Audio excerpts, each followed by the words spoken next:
Faced with a weighty metre-long sword, it's best to keep your guard up.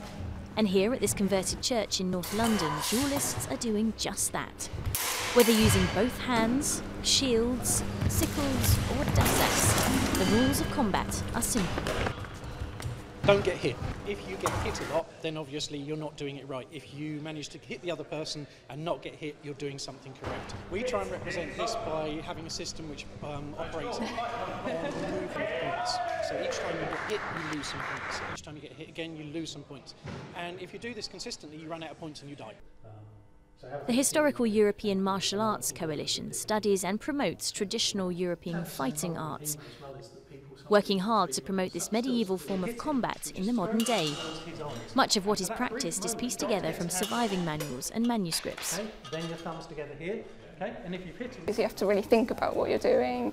There's a lot of sort of working out how the techniques work, playing with the techniques because it's based on medieval texts, so there's a lot of interpretation involved as well.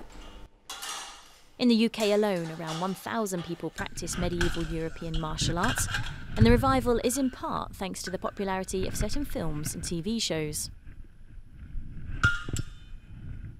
I think it's driven a lot by things like Game of Thrones, things like Lord of the Rings, where you get people are seeing more medieval themed stuff and kind of, I think, getting more interested in what were they actually doing. people come to see HEMA initially, they look at it as people banging swords together and have no idea what they're doing.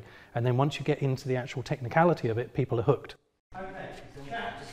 Whether duelling, self-defence or learning combat skills for war, students use very real weapons, hence the need for reinforced gloves, padded clothing and helmets.